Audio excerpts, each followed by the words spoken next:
people. Yeah, 16. And I have shared with them the slides I showed you before. I don't know if you have had time to read it, but we can comment it online. The idea is that as this is being saved, but we are not sharing it, at least not the whole talk is going to be shared. So we can talk anything, and don't worry if we lose some time or we are reading the questions at the same time. So it's a little bit, or it's not so prepared like the streaming you have, because well, it's more informal. Okay, so don't worry about being or having some time to read or thinking about the questions or the answers. Okay. Sure.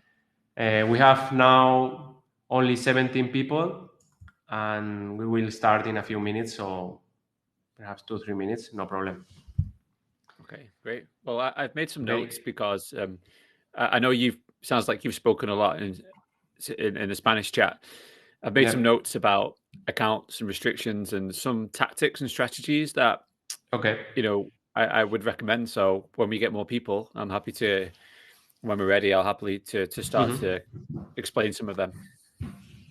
Perfect. So now when Fermin come again, he has gone outside a little bit, we start, and my idea is talking about the whole process. What things can you do before opening the account? I use affiliate links, something that I think is a good idea. I don't know. The other thing is the first deposit, then the first bet, then the time until betting with a higher volume, and also verification and things you can do before making the first big deposit, because I usually start with a small deposit. And then we start talking about the way of betting. Which kind of bets do you avoid? Which kind of bets you include in your routine? So I think that this process from the beginning, from registering to the betting routine, is the best way to introduce this talk to the users, because they will identify the steps they are following. Okay. And also using as many books as possible and everything. Okay. ¿Te pones auriculares? ¿Sí lo escuchas? Sí. Vale. Okay, now I'm going to start the meeting. Sure. Sí, ya estáis. Okay, we are live already. Hello. Okay, so first of all, Pete, thank you for joining us in this Winouts talk.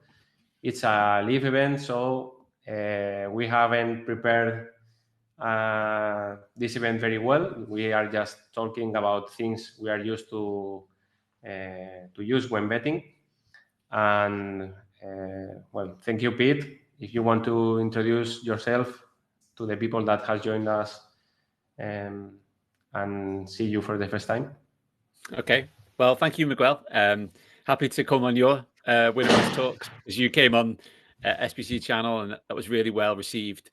And I was very grateful for your time and your expertise. And, you know, I'm really grateful to talk about Winner Odds because I've used it personally, and it's been such a good betting tool for me. Very, very profitable. And therefore, I've recommended it. And we obviously reviewed it. We've analyzed it in full to my audience, my membership at the Smart Betting Club. If you're not familiar with the Smart Betting Club, we primarily review and focus on and analyze and explore profitable betting products and services, tipsters. More so these days, we're looking at tools or trackers, you know, quite in-depth technical analysis that examines betting markets or uses AI, as Winner Odds does, to find a betting edge. So we explore many of these products. Winner Odds is one of the best that we found, especially when it comes to a sport like tennis. The way you have built the service and its platform and the way bets are put forward, or the bookmakers you can use, it's exceptional. So a big fan of Winner Odds, and I've used it personally a lot myself, and obviously a lot of members have used it too. So I'd like to think I've got a really good experience of, how winner odds works and how to maximize your value from it. And I think for today, we'll talk a lot about, working with bookmakers, because we all need bookmakers to profit from our betting when it comes to something like tennis and markets where there's no exchange, or we're not betting with sharp bookmakers so much. So anything we can do to extend the life of our bookmaker accounts can just be very, very productive. So I've got quite a lot of experience with that, and I'm looking forward to sharing some of that and talking and taking questions from other people who use winner odds as well. So delighted to be here. Yeah, perfect. Because, well, as you have said, in winner odds we try to find value in most of the bookies we have available in our country, and also each day we add more and more bookies so that the users can find the odds very fast. And the problem is that the bookmakers nowadays have no legal obligation to admit the users and to allow every user to bet on their platforms. I think that is another issue, how to fight against this unfair situation that we find.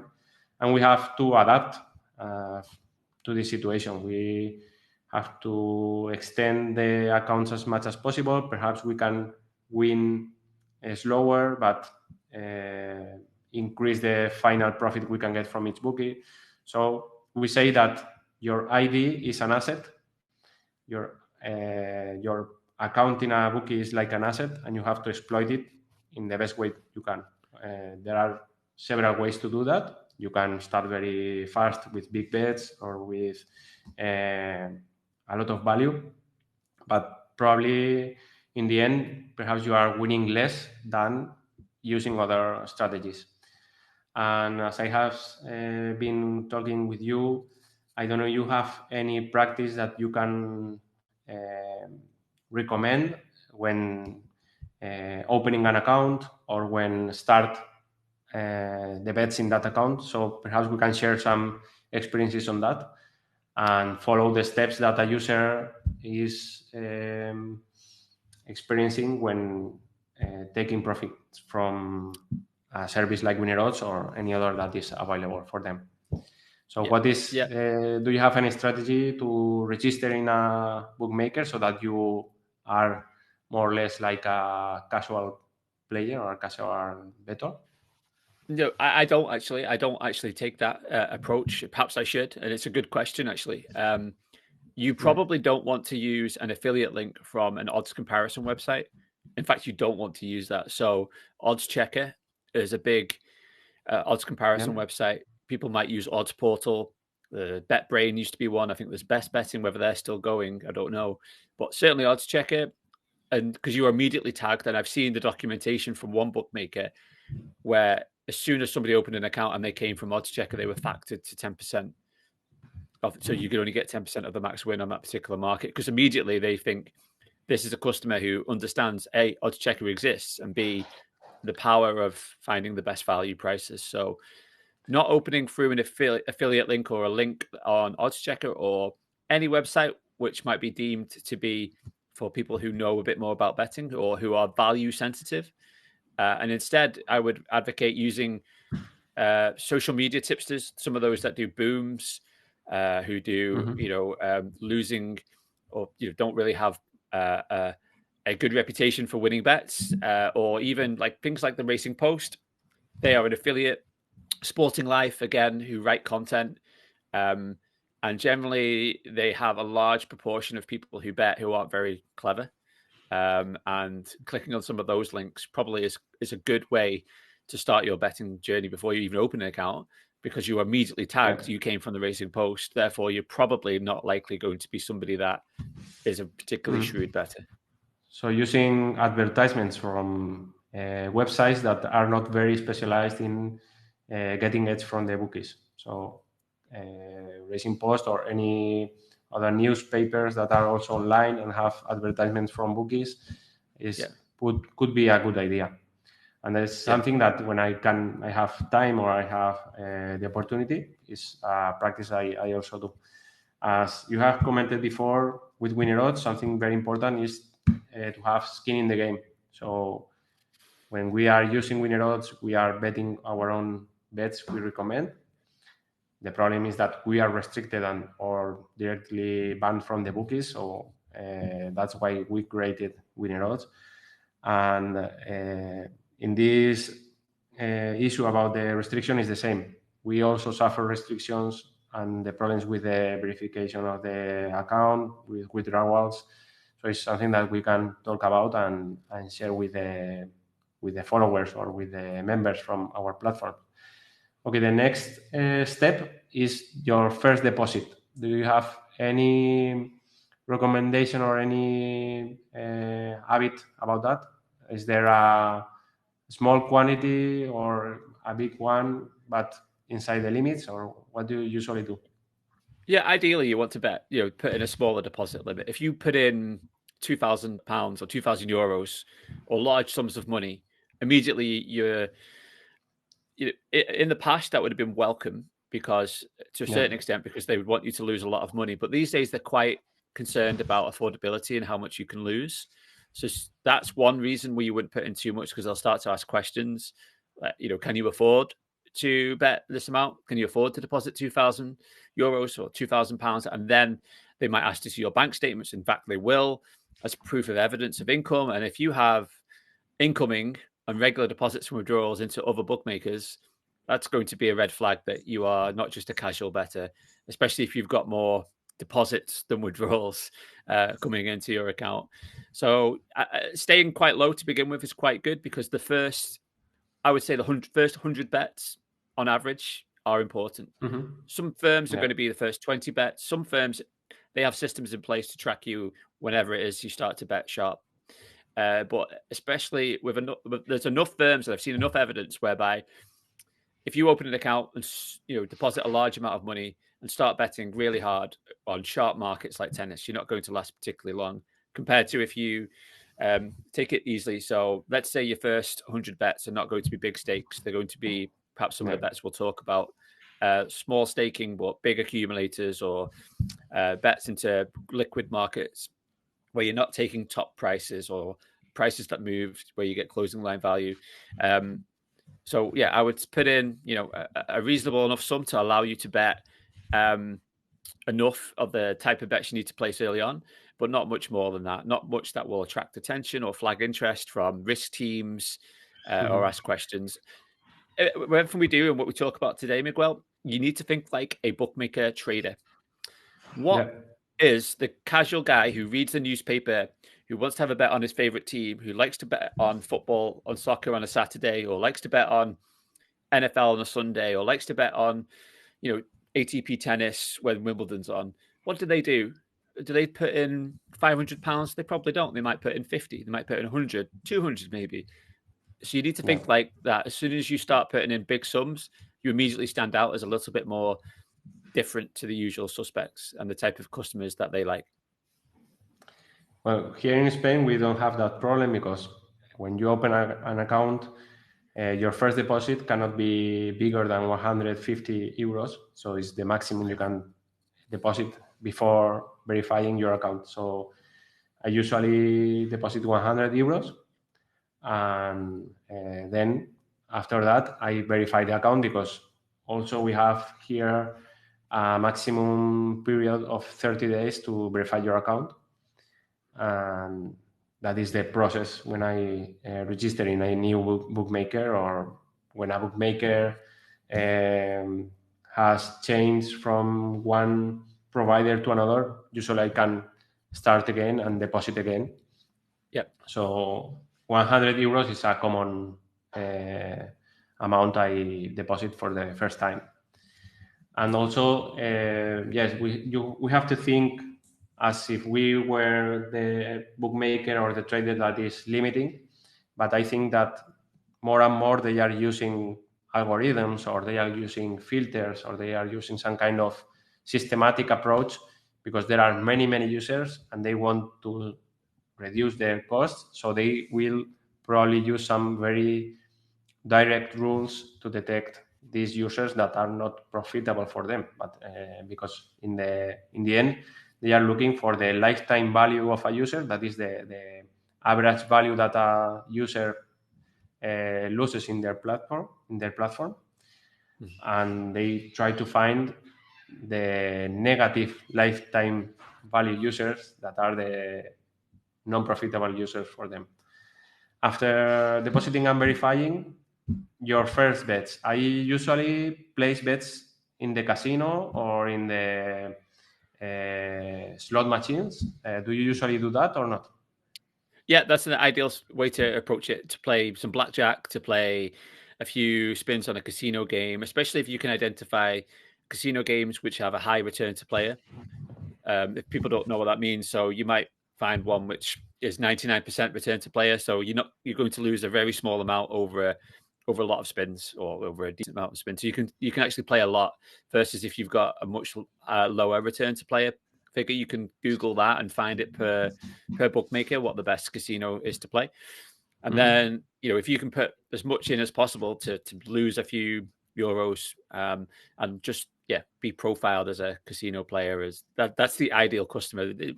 If they could choose between someone who bets on tennis or football or spins on the casino, they'd always choose casino. Yeah. Also, you have been talking about 100 of random bets to start. I don't usually take into account the number of bets. I usually take into account the time until start betting more frequently. So I wait for 1 month, more or less, until start betting more frequently in this bookmaker. During that month, I place 1 or 2 bets a day with small amounts and big markets. And that is something that has had good results for me in some bookmakers, because we have to remember that not every bookmaker has the same behavior regarding their users. So I wait for 1 month, 2, 3 bets a day, which that around 50 bets in 1 month. Yeah, and they absolutely have AI algorithms that can identify the value of a player very, very quickly. So even the first 5 bets will give them a figure that will tell tell the bookmaker how much you are worth to them. So that is good, and I agree that is the optimal approach to take it slowly, to bet small, to play in the casino. Not everyone wants to do that, and naturally, it's not always going to work. Bookmakers don't publish how their risk management teams operate. Yeah, there's you might have the occasional conversation with someone who's worked at a bookmakers, but generally, if they're working there now, they're not going to tell you. But we have a good sense of it based on the experiences that we find. And yeah, it doesn't need to be 100 bets. And I agree, the longer you can do it and stretch it out, and again, play like a casual bettor. The casual bettor doesn't log on and place 20 bets for $5 or $10. They generally will log on when a game's playing, when their team's playing, or when they're off work for a couple of bets, or after dinner, whatever it might be, and throw a few bets in. So again, you need to think like that. If you're putting on 50 bets in one day and 50 bets in day 2, you've got 100 bets on, but that you don't look like a normal bettor at that point. You look like someone who's maybe got a problem, and which is something that bookmaker will look for, or you're somebody who's trying to bet in your account like we are, or perhaps they need to keep an eye on you. So the optimal approach is to take your time as you do and not rush in with too many bets too soon. Okay, I think that is a good moment to show the slides I have shared with you before. I don't know if they are already uploaded here. I have to upload it. Okay, just a moment.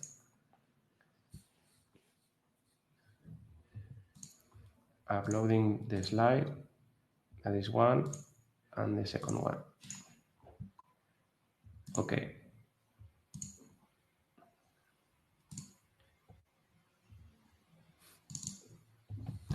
Okay, this one.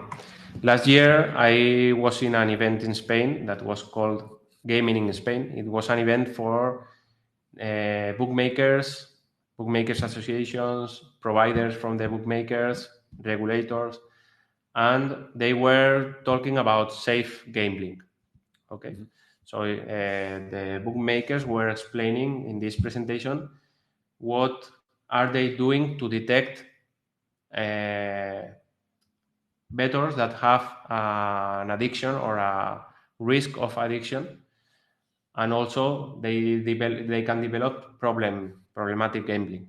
Okay, so I remember very well this slide because it was in the screen for on the screen for 2 minutes or something like that. You can find this presentation in YouTube, and I was very interested on looking with detail on these inputs they are using to catalog or to classify the users as risk of addiction users. Yeah. In the left, we have the markers they have before, spend from norm, that I understand that is more or less how much they spend with respect the average of a normal user, so different with the average. The frequency of play, increase of frequency in a short period of time. Deposit frequency, failed deposits, meaning that they don't have money to deposit, so they try to deposit, but the bank fails because they don't have enough money or anything. I don't know which fails can produce this error. Multiple payment methods, meaning that they use everything they can. Late night play, so that they are hiding from their friends or family that they are betting, and other markers we found. And this presentation, this presenter was talking about, well, these are the markers until 2020. And after that, they are using a machine learning algorithm with many more inputs, a lot of information from parameters of each user. So they also include the markers I have been talking before, but they add many other, like the chaotic play or deposit quantity, increasing stakes ratio, or deposit amount increase. So they are using a lot of inputs, a lot of markers of what a user can develop when they have problematic gambling. I'm sure they are using the same for non-profitable users, and probably they even include these non-profitable users as problematic gamblers. So they hide the real intention of banning profitable users or negative lifetime value for them into risk of addiction users, because they share some behavior, like the frequency, the amounts, like the time on the platform. So they mix the criterions, but probably they have several systems or several algorithms to detect each kind of user. So have you, I don't know if you have had time to read a little bit about this, but do you find this as a common practice this can be a common practice in the bookmakers? Absolutely. By the Yeah, way, I mean, this is from Entain, that is Bwin. And I'm sure that other bookmakers have similar products like this. yeah, so Entain's a big company. So Ladbrokes, Yeah. Coral, Bwin, Game Bookers, BetMGM, all part of it. They have a relationship with them. So there's quite a lot sports interaction. There's quite a lot a part of that network. So it doesn't surprise me. It's probably a lot more complex and more advanced from here. And they'll use it, yes, absolutely, to identify, not just customers that are vulnerable as they're promoting here, but what they're not going to do a presentation on is all the information about how they find people like you and me, Miguel. How do you find winning players? And I know it's all the things we've talked about, isn't it? It's time on the website. It's the size of the deposit compared to the norm. It's the size of stakes. It's the type of markets. The volume, the size of the markets. It will also be CLV, and that'll be a key one. And no doubt there'll be markers on the price that you took and how it compared to the rest of the market, so they can gauge, if they were top price or if they were, just an average price. Because very often with winner odds, you'll be taking a bet with the best bookmaker offering the best price at that time, not just the middle one or one that's the 10th most valuable bookmaker, unless that's the only one you have. You'll go straight to the top one. So all of these points, and it's something that we've done with a service here at SBC. It's called Account Agent, and it's something that provides Telegram bets, which fit into this part of this type of approach, and it puts up accumulator bets. What we advocate to people is to place early on in their life is to place big, so small stake but big leg, so 15 teams in an accumulator, and you might be picking La Liga games, you might be picking Premier League games. You put 15 teams in a €1 accumulator to win 50,000 euros, to win 100,000 euros. We're not trying to win that bet. What we're trying to do is flag the attention of their algorithm. So somebody then goes to looks at the account. Ideally, a human. Why is this? It's been flagged. Is there something to be concerned with? No. It's just someone placing 15 leg accumulators, which have no chance of winning. Ideal customer. And if you do that enough times, you hopefully will get through the early probation stage, which is all this kind of oversight of your account, whereby they will grade you and be like, there's nothing to be concerned with here. And they can go. And then obviously what depends, and we'll probably talk about, is at what point they reevaluate it once you do start betting in a sharp fashion. Yeah, because when doing these accumulators, even other more complex accumulators like Yankees or any other way to combine bets, is a good way to flag yourself as betting like playing lottery. So you have a very small chance of winning, and you can win a lot of money if you hit the bet. And also, I think that this is more or less like I was talking with the comparison with the Fight Club. Have you seen that movie? Fight Club, great movie. Yeah. When they say you will go to the streets, you will start a fight, and you will lose it.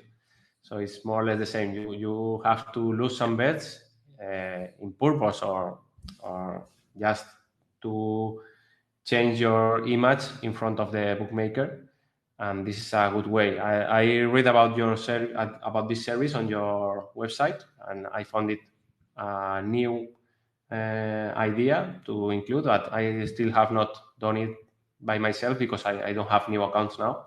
When I have a new one in a new bookmaker, or when I start an account in a new bookmaker, I will try to use it.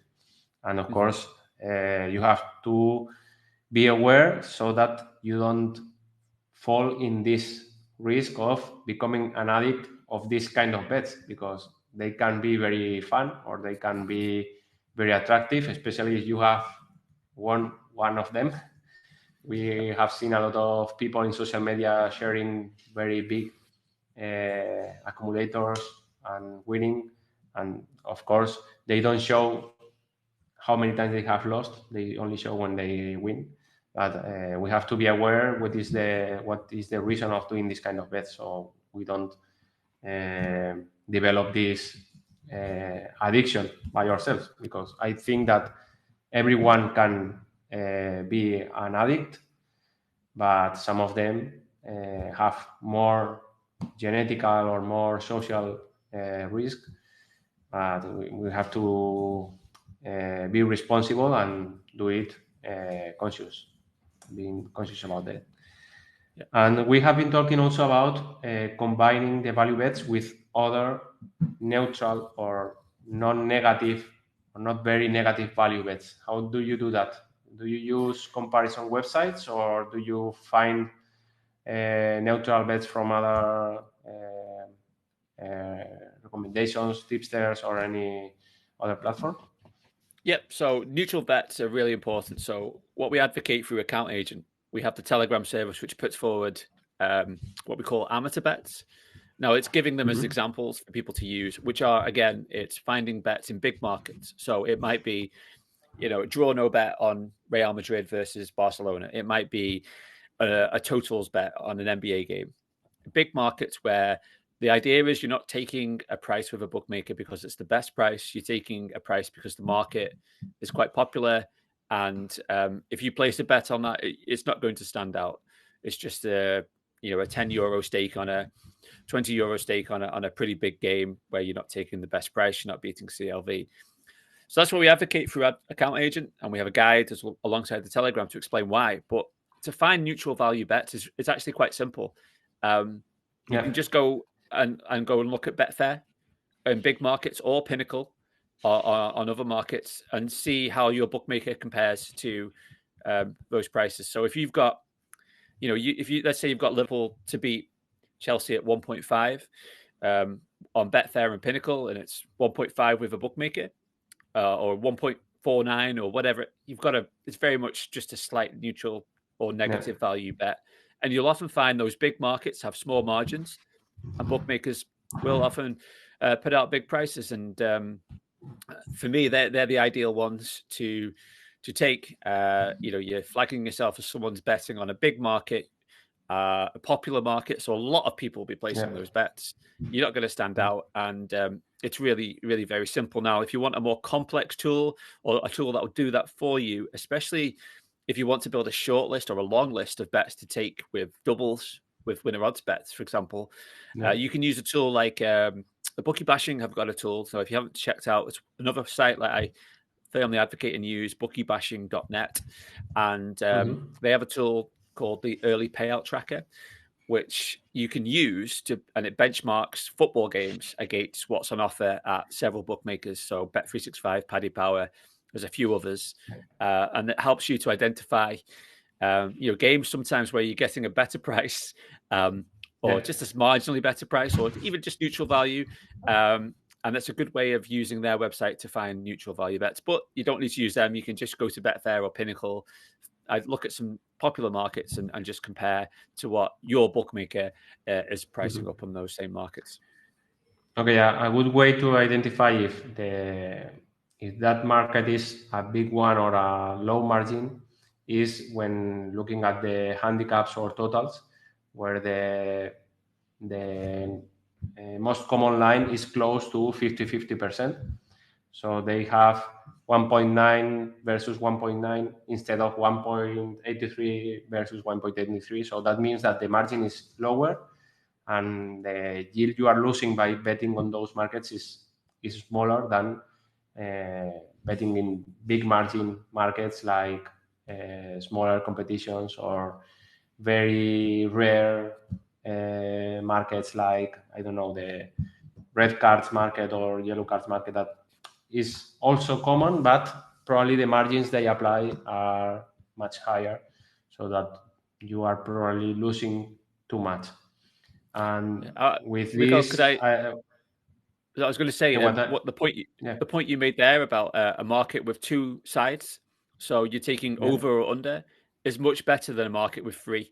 So if you're taking home, draw, away, there's three outcomes in that market. So the overround's generally going to be higher. So the ideal scenario is to take, you take a totals bet over or under. And if you're going to take a football bet, take draw no bet, or take the handicap when there's only two markets. Don't take double chance, for example, because there's three outcomes on that. Don't take 1x2 because there's three outcomes. Don't take a bet where you could have 7 or 8 different outcomes, because generally that means the margin's higher, which means you'll lose more. Sorry to interrupt, but I thought that was an important point on selecting those bets. Okay, the problem of doing that is that you increase the odds, but you also increase the risk of losing. You increase the variance. And do you use small odds bets like very big under or something like that? For example, under 3.5 or under 4.5, or do you prefer to go to the more balanced bets? Well, the type of bets which are just amateur bets, I will try and pick out with a draw no bet, both teams to score no or yes. A handicap bet whereby it's plus a half, so you've only got 2 outcomes. So for those type of bets, I'll be looking at, as well as I won't be looking at very short prices. I will do for other doubles, but for just those bets to showcase the bookmaker, I'm not a concern. I'll be trying to find those bets in popular markets and also bets that aren't really short prices. Again, because you're thinking like a casual bettor. You're thinking like somebody who's not particularly clever at betting. So are they going to take lots of bets at 1.1? They're probably not. They're probably going to try and they're not going to take those bets. They're going to not pay enough. They might take a bet at 2-1, at 2.5, 2.25, put €10 on to win 22.50 versus put 10 to win a euro. That they're not going to take that. So you have to again think like the type of customer they like versus the type of customer you are. Yeah, of course. And well, what I was thinking before is that when comparing with the sharp bookmakers, the ideal situation is where you have the same odds than those bookmakers or cents higher or below. But in some bookmakers, that allows you to increase your bet size. For example, if you have a very big bankroll and you are limited by the general liquidity of the market, for example, you are not allowed to bet more than 100 euros. By including these additional bets, some bookmakers allow you to increase your bet size because you are making a double or you are including a bigger market. And some bookmakers, when doing that, allow you to increase your total bet size. And by this way, you can compensate the lower yield by increasing your bet size. But then you have the problem that probably you can be identified as a big bettor or a big volume bettor. But also, well, I don't know if it is a good idea or not. But, it's a good idea. I think like the important part is the early stage of a betting account. So things we've talked about, where you open, who refers you to the account. Don't go from odds checker or websites that would indicate you're clever or you know more about betting than they might do, or than the average gambler. That's important. The amount you deposit, the first, whether it's 100 bets, whether it's 2 weeks or month, the type of bets you place early on, because you're going to have more oversight. You're going to have more eyes on you at that point. But at some point, after all of that, you need to go and decide, okay, how am I going to bet? Am I going to continue to try and bet and hide? That's definitely one approach. So you put, for every 2 sharp bets you put through, you put 5 that aren't. That could work. That can work. You might want to take an approach where you go, I'm gonna place as many sharp bets as I can in a shorter period of time. So let's say you're using winner odds. I'm gonna get 200 bets on this week with winner odds, and I fancy my chances that I will make a profit on that before any restrictions come. That's one approach. So it depends upon the person. I know we're not talking about multi-accounting in here, but those individuals who do, they might have 10 accounts, or they might be able to open up 10 accounts with the same firm through friends and family. So then they will go, well, I can to this week's account 1, next week's account 2, account 3, account 4, and they'll just grind through. So it really depends upon the approach. And each bookmaker is different. There's no one can tell you it's going to work and how long it's going to work for. But what it won't do, you won't make any less money from doing this. If your account's going to get closed, it's going to get closed, even if you take this approach. But what you might well do, and you very often will do, is make a lot more from each individual account. And if you have, I was looking at the SBC site before, we have 64 bookmakers that we've identified from the UK. And I think 90% of them take bets on even ITF tennis. So, if you've got 50 bookmakers and you can make another €500 per bookmaker, that's a lot of money that you can make just by spreading your risk around. So it's difficult, but there's no guarantee. But my approach is that I try and go for that probation, and then I try and take them as doubles, but mainly or win multiples, but mainly to, like you said, to get more down and to increase my return. So if I have 6 winner odds bets that are out, which are value, I'll put them in different multiples as well as taking them as singles because they're value. I might add in other bets that I use, I know a value, into the mix. So I'm less concerned about losing my account because I know it's going to happen. I'm more concerned about getting as much value down as I can And some firms will clamp down on that quite quickly. Others will be very, very slow. And invariably, the ones that are really quick, there's not much you can do. They're going to get you and get rid of you at some point quite quickly, even if you take all the precautions possible. But the ones that are slow and lax, you'll probably be able to work with for a long period of time before they wake up and look at your account balance and realize that you slipped through the net, or they need to increase their monitoring purposes. So that's my approach. But definitely doubles is or multiples is a really good strategy for hiding your bets if you balance them out with other neutral value and or getting more down on bets you want to. Okay, you have said something that I think that is very important, and it's one of the objectives of these talks, that is knowing very well which is the field we are working on. We are in the gambling sector. There is a regulation. I think that it's a good idea to know this regulation of your country as good as possible, which are the conditions or which are the boundaries you have. And another thing that you must know about this gambling sector is that many bookmakers share the provider, share the backend of the bets. Yep. So some of them use Playtech, some of them use Sport & Co, some of them use Cambi, or other bookmakers have their own providers, their own analysts. So it's something that is good to know, because you can spread your bets in several bookmakers that have the same provider, but think that when you have been banned in one of them, probably the other have also that information. So not always, though. Not always, and that's important to know, because there are several firms who they share the back end, but they don't share information, and that's important to know. So I can tell you, for example, Bet Victor, they have 3 websites: Parimatch and Talksport. They share the information, but others do not. So that's the knowledge that we need to have as bettors. But normally sometimes you have to go to the provider and read their website. How do they promote their product for the bookmakers? And for example, Cambi, in their website, they say open that they have as much information of the user as possible.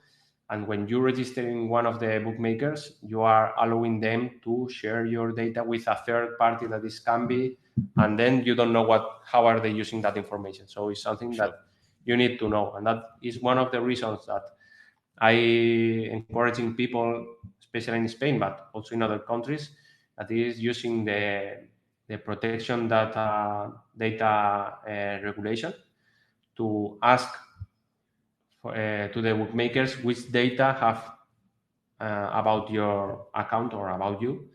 And sometimes you find very interesting things, like how they have changed your risk ratio, or which bet has alerted them. Perhaps you have bet on a small market or a big amount, and then they change your risk ratio, and you can see many things from them. They also use your location. They also use the time, your mobile, or the way you are connecting to their website. So I recommend using the mobile phone as much as possible, also, instead of the computer or a laptop.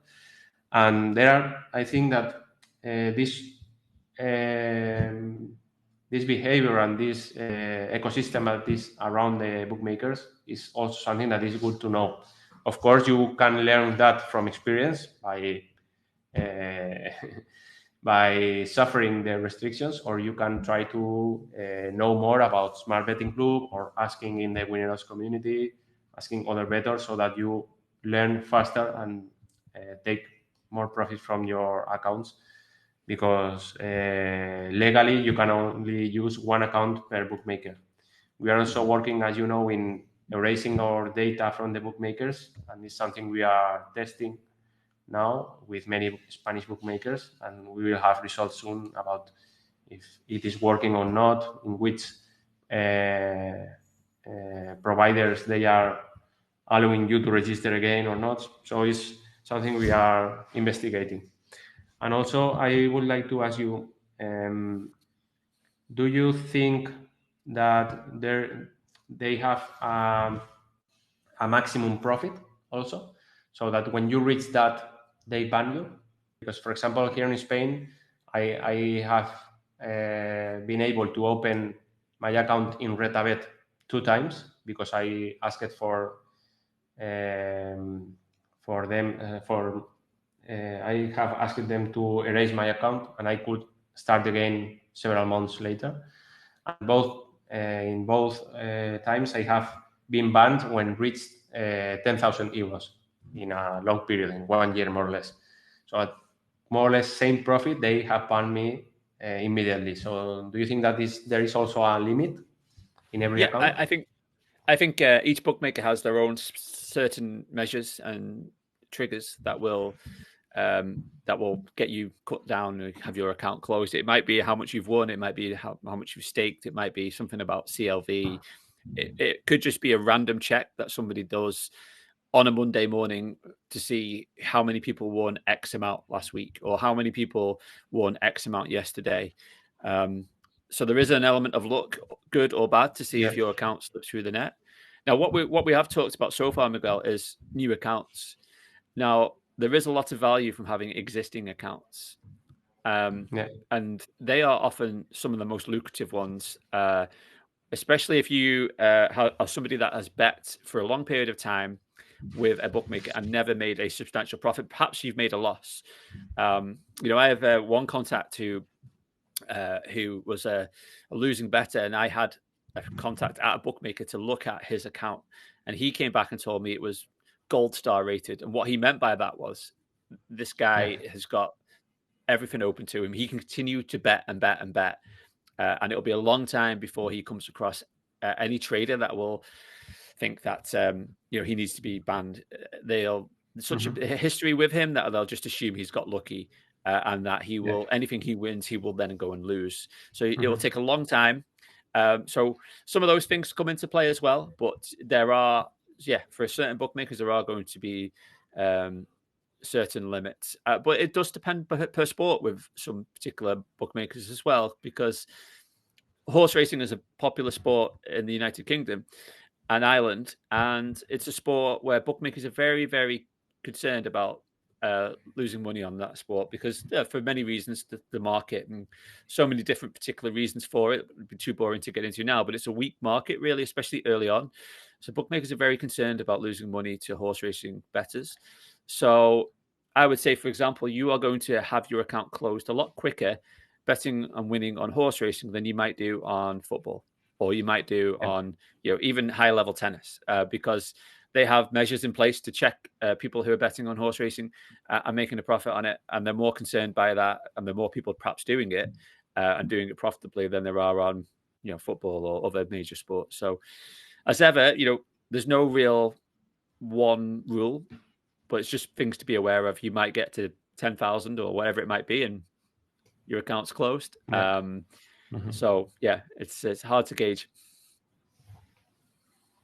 Okay, so we have still more or less 5-10 minutes. So people that is attending this talk can send us questions, and while they send us our questions, which is the bookmaker you have found that has restricted you in a shorter time? What is your anecdote or your experience, or how many bets, or what has been the last bet you have done in that bookmaker that flagged you as a winner bettor? BetVictor recently, they had an account grow very, very quickly. BetVictor, which can be, I think, and very, very clued up and quick to analyze. 888 Sport are very, very quick.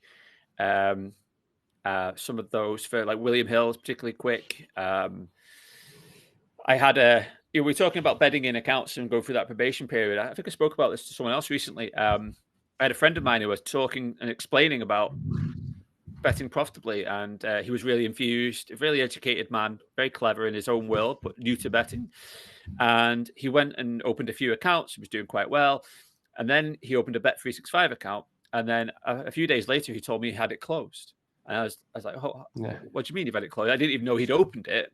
And he said he opened a Bet365 account and suddenly started taking, I think he was taking on like a steamers, like bets that shortened very, very quickly. And they're the first bets he placed.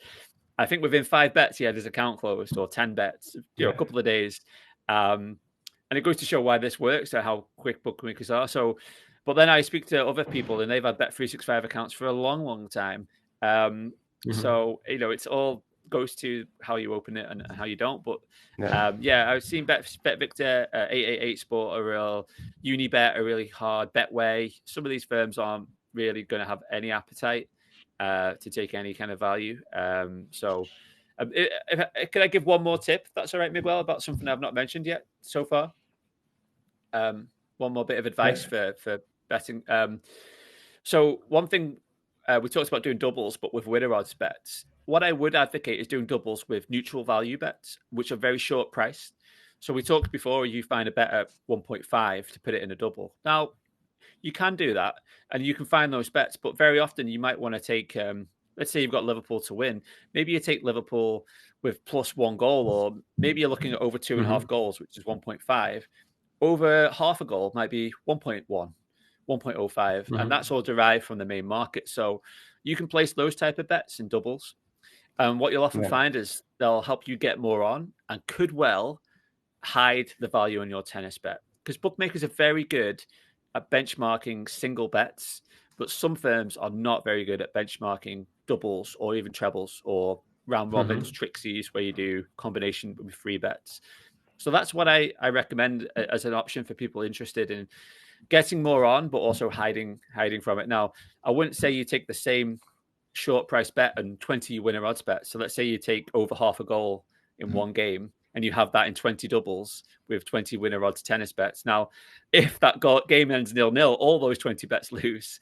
But if you have a list that you can use every day, where you can blend that through, that can work. And the other option, some people do this, is to blend their winner odds bet with a live market bet at a very short price. So let's say you've got a winner odds bet, which is 2.0.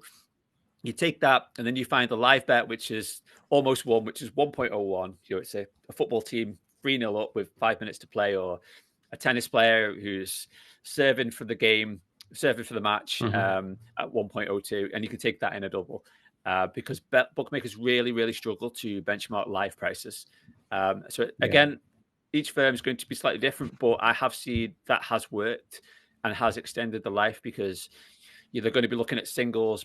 Those easy to compare CLV, and you start to take doubles with pre-match games and doubles with live games. It's not quite as easy for some firms that don't have the advanced tools that Kambi does or Flutter do, and these big firms do have those, but some of the smaller ones they absolutely don't.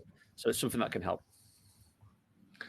Okay, so we have these recommendations about bets in one bookmaker. Of course, the more bookmakers you have, you also spread your bets on several of them, so that you, for each of them, seem not so intensive better.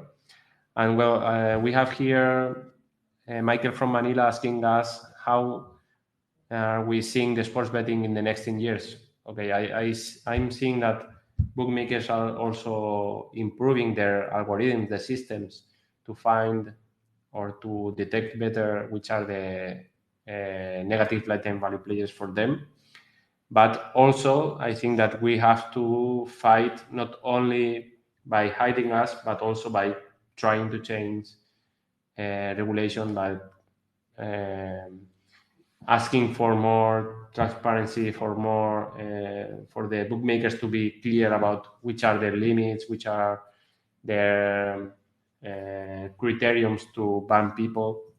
Something that I think that is fair, and in many countries they are trying to fight on this change of regulation, like Australia, Spain, and other countries that I'm sure they are trying to do this from associations or from different alternatives. And I think that is the future. In probably 10 years, a lot of people will be betting. Every day we see more people and more people betting, because it's a very fun activity. There will be more and more problematic gamblers. And finally, they have to change something in regulation. Nowadays, bookmakers are feeding from a small amount of people that loses a lot of money. So that has to change because it is a big problem for them and it's a bad image for sports betting and gambling in general. And I think that we have to improve regulation and making bookmakers to be clear about what they are offering and how do they win more money from people, and they win from a small amount of players, and they also win because they prevent people from winning. So I don't know if you share this point of view with me, but in 10 years probably will be a different scenario where there is less people losing a lot of money and there is more people also winning a small amount of money. Do you think I that think, is possible? yeah, I think the model these days for the UK market, especially, it's one of the most advanced betting markets, if you like, is to have a lot of people losing small amounts. They used to take the approach of, having VIPs losing thousands, and we've seen the issues that's caused, and there's a lot of negativity, quite rightly, about that, taking advantage of vulnerable people who can't afford to lose that money. But these days, they want, if you can lose, if you have, as we have in the UK, and no doubt it will come in other countries, affordability limits, how much you can lose, the bookmaker will want you to lose that amount. So if it's £500, they'll want you to lose that amount. So these big firms, unfortunately, we're seeing that. We've got Flutter, we've got Entain, we've got big groups which are not just one firm, there's several firms all part of the same group. So they're offering a very, they might have different names. You might have WeWin, Coral, Ladbrokes, BetMGM, but it's all centralized behind one firm with just different brands and different names. And they see it as an entertainment package. Like, you lose £100 betting because it's entertainment. That's your monthly loss. Yeah. And you're of no value unless you do it, a bit like Netflix, right? You put in however much for a Netflix subscription and you get your TV shows. They'll look at it. They're looking at it the same perspective. And that's the big firms. And I do wonder whether, with the increased regulation and the issues that causes, and the fact that we don't want to bet with the same vanilla, boring, big companies, we'll see some outliers, whether that be in the offshore market or a crypto market, where people will be enough people who will go to them. And just as we saw with in the UK, we saw they used to have to pay tax on your betting winnings. And what happened is, with the internet, BetVictor went to Gibraltar. I think it was BetVictor, and then suddenly they're outside the UK jurisdiction, so they had to scrap it. So it was a sea change. And we obviously had the internet and Betfair. So I wonder if we'll see something like that around the realms of the black market or the grey market and crypto, and whereby people aren't hamstrung by limits and betting with the same boring firms, and they can go and bet with other firms that are more offering them something that they want. I think that this is also very interesting, what is happening with cryptos, and also we have the Asian market that you can access to it from different platforms, even if you are restricted in your country. And in the end, I think that the offer will be bigger. There will be more possibilities, and the governments will try to limit, to control everything. And I think that is very difficult for them because internet is very easy to avoid those restrictions. And well, in 10 years, that's another reason that I have to try to talk with the regulators. In next month, we have another meeting with them here in Spain, and I hope they understand and they adopt some of our criterions, and probably they will. I hope so. They will take us into account so that, well, we are not, or they have to be worried about problematic bettors or gambling in general, but they also have to take into account people that bets responsible, that likes this activity, like a competition between bettors and some way to earn some money. And I think that the other alternative we have is recurring to newspapers and making a lot of loud and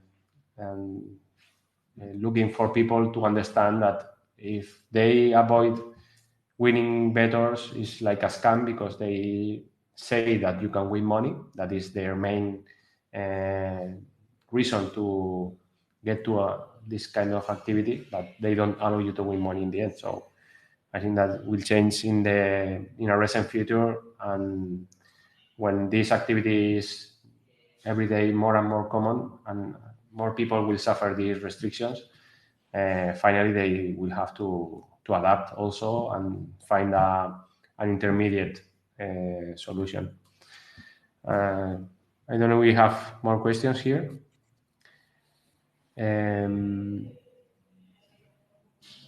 Well, they are asking very specific questions about bet brokers or spot market. Well, if you can use Pinnacle or you can use an exchange very liquid, you have to know that it's harder to beat because there will be a lot of smart money on them.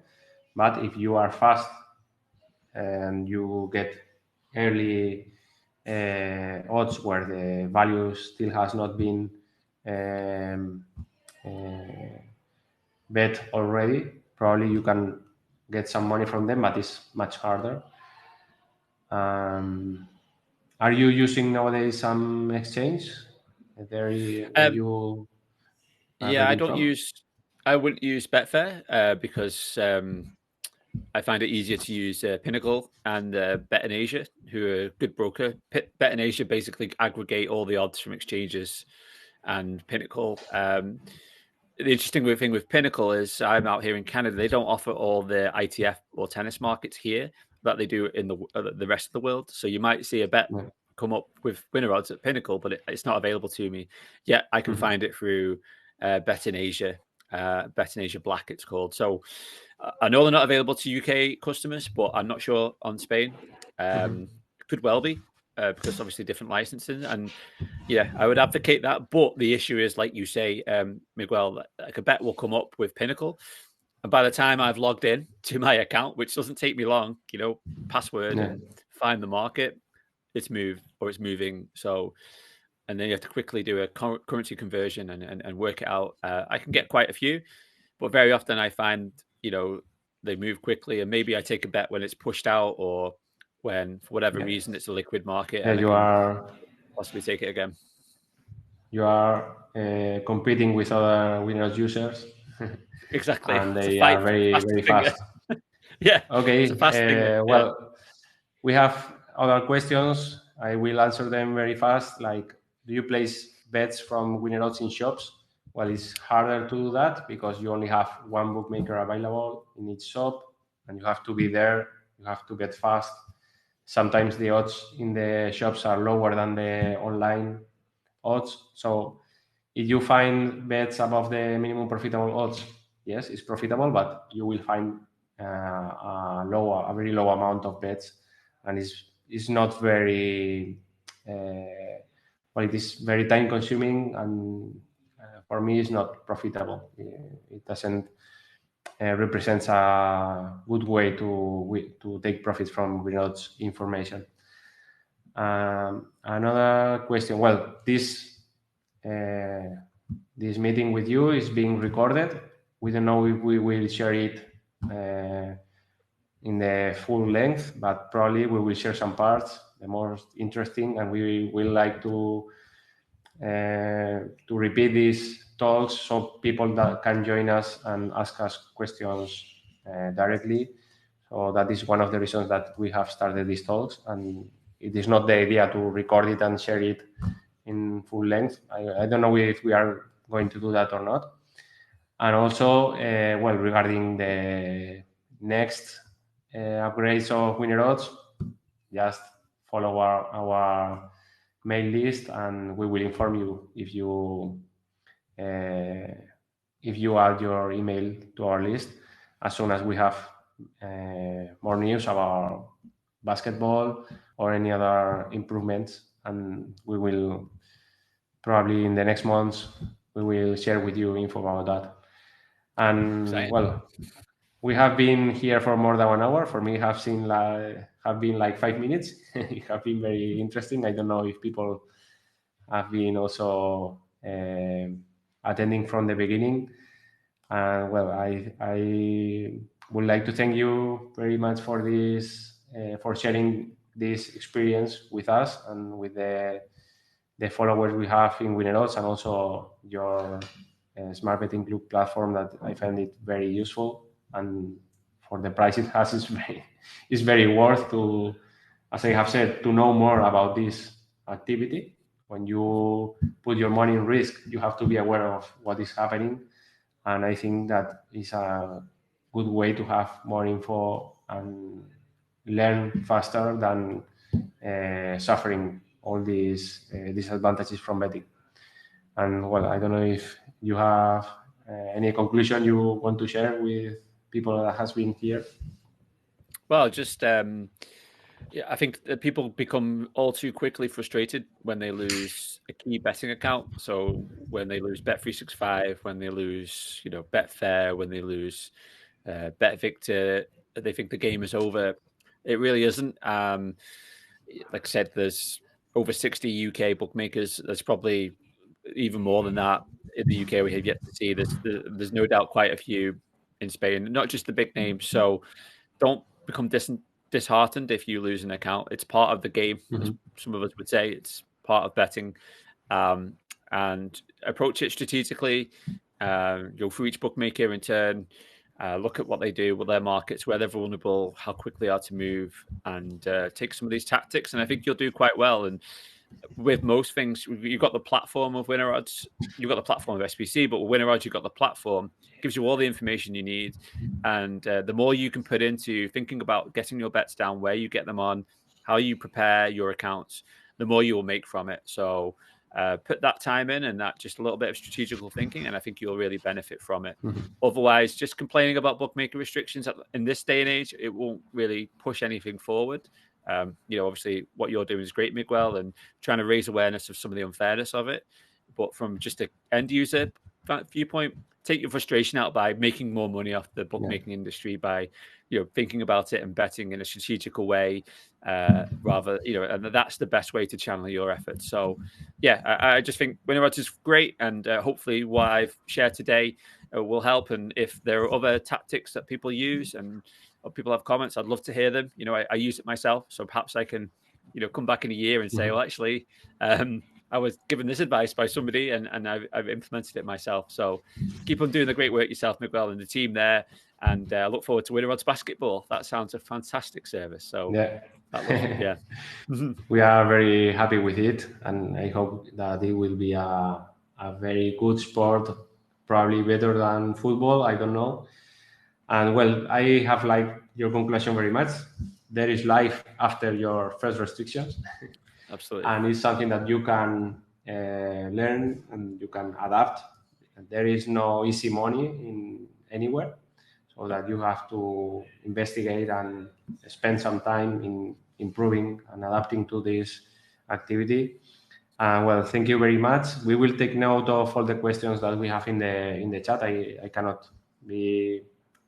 Probably we have missed some of the questions, and we will answer them in our Discord or also in the mailing list.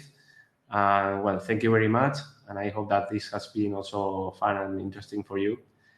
And probably see you in the future in another talk if you want to meet us again. Absolutely. Thank you so much. Okay, so thank you to everyone for attending this first Winners Talk, and we will repeat another one in the next month probably. So thank you.